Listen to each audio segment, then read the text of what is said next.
Perhaps no other comic book character, from DC or Marvel, has had as long of a journey to stardom as Black Adam, and by long, we mean taking more than 60 years to get there. Continue reading to learn how the formidable Tith Adam, who will soon be portrayed by Dwayne "The Rock" Johnson in a major motion picture, evolved from a villain who was only supposed to make an appearance once during the 1940s to one who would alter the hierarchy of the DC universe on the big screen. In 1945's The Marvel Family One from Fawcett Comics, which featured Captain Marvel and his entire family of superpowered characters in various adventures, Black Adam made his debut as a standalone antagonist. At that time, Billy Batson only needed to use the magic word Shazam to change into the valiant Captain Marvel. Despite all books featuring the character bearing the title Shazam, due to licensing issues concerning Marvel Comics, it wasn't until 2012 that it became his heroic name. For more information on that particular dilemma, see this explainer.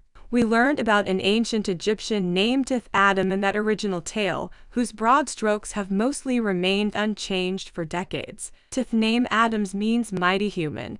He was chosen as the wizard Shazam's successor some 5,000 years ago because of his bravery and purportedly kind nature. Every time Tith Adam said the wizard's name, Shazam, he changed into Mighty Adam, a superpowered hero with the same abilities that Captain Marvel would later have, just like Billy Batson did centuries later. Similar to Captain Marvel, Black Adam's abilities were once said to derive from the Greco-Roman pantheon of deities. However, it was discovered in the 1970s that he had Egyptian gods as his source of strength. Shazam's S stood for Shu stamina, Hirsch strength, Amon power, Zodi wisdom, and Pu speed, and Mentu in the case of Black Adam courage. His connections to ancient Egypt and its mythology have only become stronger in later, more contemporary iterations. As they say, absolute power corrupts absolutely, and Mighty Adam would soon become Black Adam as a result of his newfound authority.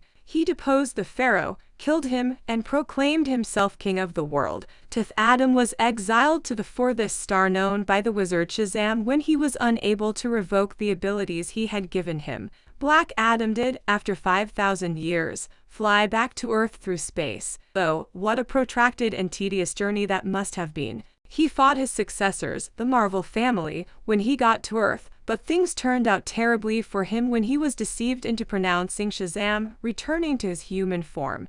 As soon as Captain Marvel strikes him, he ages 5,000 years and turns to dust. Adam had been a villain for the first 60 years of his comic book career. The mention of his bravery before the power corrupted him was the only hint to his anti-hero status of any kind. Until the middle of the 2000s, we never again noticed a glimmer of that good guy mentality. Black Adam had nearly limitless energy, strength, and speed that was very nearly on par with Shazam's or Superman's. He possessed a wealth of scholastic knowledge that gave him instant access to the majority of scientific truths and gave him a near universal command of all human languages. He is also capable of supersonic flight. He did not get older in his superpowered state, or grew older slowly. When his wife Isis passed away, he gained some of her natural capabilities as well as her telekinetic abilities. He is now among the DC Universe's most powerful characters as a result of these factors.